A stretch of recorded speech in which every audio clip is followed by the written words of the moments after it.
السلام عليكم ورحمة الله وبركاته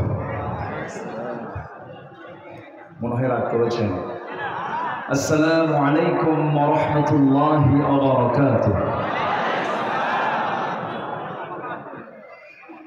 الحمد لله رب العالمين والصلاة والسلام على سيد الأنبياء والمرسلين وعلى آله الأطهر وأصحابه الأخيار الذين بلغوا الرسالة وأدوا الأمانة ونسغوا الأمة وجاهد في سبيله أما بعد দারুল আমিন ideal মাদ্রাসা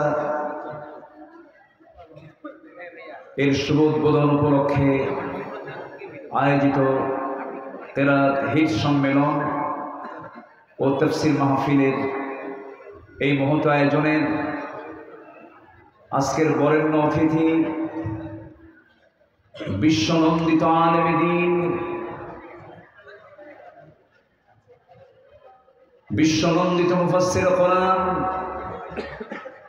কিংবদন্তি শহীদ আল্লামা দেলোয়ার হুসাইন সাইদি রাহিমাহুল্লাহ সুযোগ্য মেজ সন্তান, আমার অত্যন্ত কাছের, আমার অত্যন্ত প্রিয় বিশিষ্ট ইসলামী চিন্তাবিদ, রাজনীতিবিদ, গবেষক, ইসলামী আন্দোলনের অন্যতম সিপাহসালার, যোগ্য পিতার যোগ্য সন্তান জনাব শেখ শামীম বিন সাইদি হাফিজাহুল্লাহ। আজকের এই মহৎ আয়োজনের বরেণ্য অতিথি, কোরআনের পাখি, যাদের সুর পৃথিবীর 200 শতাধিক দেশে বাজে, আমার বাংলাদেশের গর্ব, আমার বাংলাদেশের অহংকার, বিশ্বের মানচিত্রে বাংলাদেশের পতাকা যারা একবার না দুবার না 18 বার পর্যন্ত হাফেজ জাকারিয়া নজমুস সাকিব উচ্চকিত করেছে, সেই হাফেজ মাওলানা নজমুস সাকিব, হাফেজ মাওলানা জাকারিয়া আজকের এই মাহফিল উপস্থিত, আলহামদুলিল্লাহ। এবং সাথে যার ওয়াজ, যার সঙ্গীত, যার আজান, অলরাউন্ডার, আমার স্নেহধন্য আল্লামা সাইদি তুমি মরণী, এই গজলের যে উপস্থাপক এবং গীতিকার এবং সুরকার জুবায়ের আহমেদ তাশরিফও আজকের মাহফিলে উপস্থিত। সবাই শুনতে রাজি আছেন তো ইনশাআল্লাহ? সবাই শুনতে রাজি আছেন তো? যে এই 3 ফুটন্ত গোলাপ আজকের মাহফিলকে তারা প্রাণবন্ত করবে। আল্লাহর কালামের তেলাওয়াতের চাইতে বড় আসর এই জমিন আর দ্বিতীয়টা নাই। পৃথিবীর কোনো কনসার্ট, পৃথিবীর কোনো সম্মেলন, পৃথিবীর কোনো ঐতিহাসিক কোনো প্রোগ্রাম আল্লাহর কালামের সুরের কাছে কিচ্ছু না। দেখুন না, কিছু দেখলেন তো কিছুক্ষণ আগে জাকারিয়া, আমার স্নেহধন্য, আমার অনুজ, খুবই অমায়িক, আমাকে দেখলেই আমার কোলে যেন নুয়ে পড়ে। হাফেজ জাকারিয়া এত সুন্দর তেলাওয়াত করছিল যেন মনে হচ্ছে আসমান থেকে ওহী নাযিল হচ্ছে। বলি আলহামদুলিল্লাহ। নজমুস সাকিব তো নজমুস সাকিব, উজ্জ্বল তারকা, নামই তো উজ্জ্বল তারকা। এই উজ্জ্বল তারকাদের মনোমুগ্ধকর হৃদয়ের খোরাক মেটাবে মূলত এই তেলাওয়াতটা, এই সুন্দর কোরআনের এই তেলাওয়াত শোনানোর জন্য আমি তাদেরকে আমন্ত্রণ করেছি, আপনাদের হৃদয়ের খোরাক মেটানোর জন্য। আপনারা খুশি হয়েছেন তো? জি, আমি সময় ক্ষেপণ করব না, আমি তো হোস্ট, আমি তো গেস্ট না, আজকে আমি নিজে হোস্ট। আবার অনেকে বলেছেন হুজুর আপনার ওয়াজ কিন্তু আজকে শোনাতে হবে, এর মধ্যে আবার অনেকে এই কথা কইছে। আমি প্রায় ২৬ বছর এই তাফসীর অঙ্গনে শেরপুর শহীদ আলিয়া মাদ্রাসায়, বাংলাদেশের আপনাদের দয় টেকনাফ থেকে তেতুলিয়া, সুন্দরবন থেকে বান্দরবান, রূপসা থেকে পাথুরিয়া, প্রতিটি অঙ্গনে, প্রতিটি থানায়, মাঝখানে শামীম বিন সাইদি ভাইয়ের গ্রামের বাড়িতে গিয়েছিলাম তার আমন্ত্রণে। আল্লাহ তাআলা এই নগণ্য গোলামকে নিয়েছেন। মামলা খাইছি, জেলও খাটছি, অনেক ত্যাগ স্বীকার করতে হয়েছে এই তাফসীর মাহফিলের অঙ্গনে কাজ করতে গিয়ে। আমি কোনো কথা আজকে বলবো না, আগামীতে আরও কথা হবে, আবারও দেখা হবে। শুধু এতটুকু বলবো, ওয়াজের ময়দানে ছিলাম, আমি শিক্ষা নিয়ে কাজ করতে চাই। আমাকে সবাইকে সহযোগিতা করবেন। সন্তান আপনার, দেখার দায়িত্ব আমাদের। একটা জাতিকে গড়ার জন্য আগে শিক্ষার দিকে খেয়াল করতে হবে। বিগত ৫৩ বছর ধরে আমরা আদর্শ শিক্ষানীতি আমরা বাংলার জমিনে পাই নাই। একটি সংস্কার প্রয়োজন, একটি সমন্বিত শিক্ষা ব্যবস্থার প্রয়োজন। সেই বিষয়কে সামনে রেখে আপনার সন্তান আমি, আপনার এলাকার সন্তান আমি, প্রথম আমি এটা শুরু করেছি আমার নঙ্গর, আমার জন্মস্থান থেকে। আমি চাই আমার মৃত্যুর পরে যে লোকগুলো আমার কবরের পাশে গিয়ে দোয়া করবে, আমি তাদের মাঝে কিছু দিনের আলো ছড়িয়ে দিতে চাই। আমার অনেকে প্রশ্ন করেছেন যে আপনি তো এটা ঢাকাতেও শুরু করতে পারতেন। বলেছি আমি পর্যায়ক্রমে অনেক জায়গায় ব্রাঞ্চ করবো, কিন্তু আমার মনের আশা আমি আমার থানা দিয়ে আগে শুরু করতে চাচ্ছি।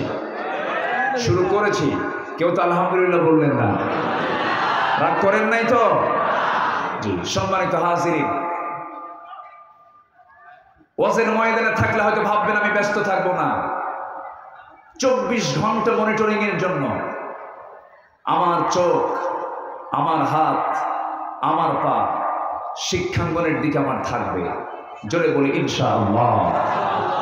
সম্মানিত হাজিরিন, আপনার সন্তান ডাক্তার হবে, ইঞ্জিনিয়ার হবে, আপনার সন্তান প্রশাসনিক কর্মকর্তা হবে, আপনার সন্তান জজ হবে, ব্যারিস্টার হবে, মন্ত্রী হবে, সচিব হবে, কিন্তু চোর মন্ত্রী, চোর সচিব হবে না।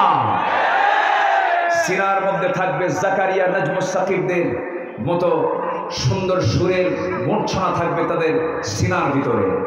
আপনার সন্তানকে আপনি, আপনার সন্তানের হাতে আপনি কোরআন তুলে দেন, আপনার সন্তানকে পাহারা দেওয়ার জন্য আর কারো লাগবে না, কোরআনটা আপনার সন্তানকে পাহারা দেবে। সম্মানিত হাজিরিন, আমি একদম কথা বাড়াবো না। আমি সবার কাছে দোয়া চাই আমার প্রতিষ্ঠানের জন্য। সবাই দোয়া করবেন তো? আজকে উদ্বোধন হলো বিশ্বনন্দিত আলিমী দ্বীন, যার জনপ্রিয়তা শুধু বাংলাদেশ নয়, আরব অনারব গোটা বিশ্বব্যাপী।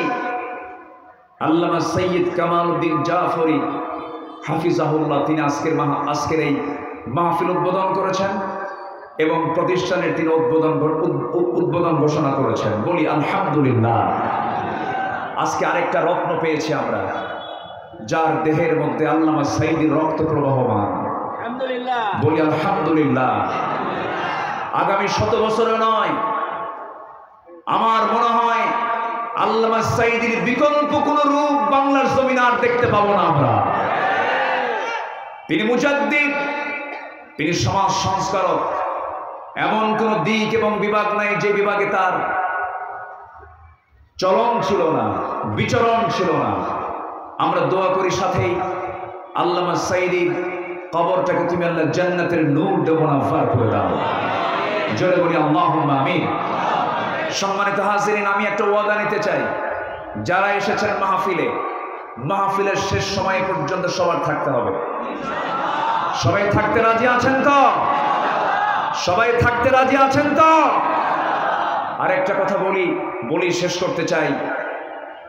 আব্দুল্লাহ আমিনকে আপনারা যারা চিনেন, আমি ছোট্টবেলায় 1990-89 থেকে আমি যার ক্যাসেটটা শুনতাম, আমি যার আলোচনার শুনতাম, আল্লামা মারহুম শহীদ দেলাওয়ার হোসেন সাইদি রাহিমাহুল্লাহ, আমি তাকে অনুসরণ করেছি। আমি তাকে রপ্ত করার চেষ্টা করেছি। পৃথিবীতে বহু বক্তৃতার বক্তা পেয়েছি, যার বক্তৃতার ভিতরে ছিল একটা গ্রামার, কমা, দাড়ি, সেমিকলন, প্রত্যেকটা শব্দ চয়ন ছিল প্রতিটি লেকচারারদের জন্য অনুকরণীয়। আমি তাকে ফলো করেছি, ভাঙ্গাচুরা যতটুকু জেনেছি আমি তার তাফসীরকে পড়েছি, আমি তার সুরকে আমার কাছে সবচেয়ে শ্রেষ্ঠ সুর হিসাবে বেছে নিয়েছি। আমি তাকে ফলো করি। সবাই দোয়া করবেন। এরকম আল্লামা সাঈদী তিনি একা বিদায় হননি, তিনি লক্ষ সাঈদী বাংলার জমিনে রেখে গেছেন। তার লালিত স্বপ্ন ছিল এই জমিনে কোরআনের রাজ কায়েম হোক। সবাই চান তো? সবাই চান তো? আল্লাহ রাব্বুল আলামিন সবাইকে কবুল করুন। জোরে বলি আল্লাহুম্মা আমিন। আমি আর কথা বাড়াতে চাই না। সবার কাছে আন্তরিক দোয়া চেয়ে দোয়া করে মাহফিল মাদ্রাসা কর্তৃপক্ষের কাছে আমি শুকরিয়া, আমি কৃতজ্ঞ। তারা এত সুন্দর আয়োজনের ব্যবস্থা করে দিয়েছেন, জায়গা দিয়েছেন। সবাইকে ধন্যবাদ জানিয়ে আমি আমার শুরুর শেষে সব কথা আমি আর মাইক ধরব না। সবার কাছে দোয়া চেয়ে আমি এখানে শেষ করছি তাফসীর আলোচনা। আমি শেরপুরে করার সুযোগ পাইনি আগে। কারা যেন মাহফিল বন্ধ করার জন্য শুধু বলতো নাশকতা, স্পর্শকাতর বিষয়, মাহফিল হবে না, সেই দিন আর নাই। আমরা এখন মাহফিলে এমন একটি পরিবেশ পেয়েছি, দেশের ইতিহাসের 53 বছরের মধ্যে এমন সুন্দর অনুকূল পরিবেশ আমরা কখনো পাই না। বলি আলহামদুলিল্লাহ। আমি শেরপুরে সময় দেব, কথা বলবো ইনশাআল্লাহ। আজকে আর না, আমি শেষ করছি। আমার পরে যারা আছেন তারা অত্যন্ত গুরুত্বপূর্ণ কথা এবং তেলাওয়াত করবেন। সবাই মনোযোগ দিয়ে শুনবেন এই আশাবাদ কামনা করে আমি এখানে শেষ করছি। সুবহানাকাল্লাহুম্মা ওয়া বিহামদিকা আশহাদু আল লা ইলাহা ইল্লা আনতা আস্তাগফিরুকা ওয়া আতুবু ইলাইক। আসসালামু আলাইকুম ওয়া রাহমাতুল্লাহি ওয়া বারাকাতুহু।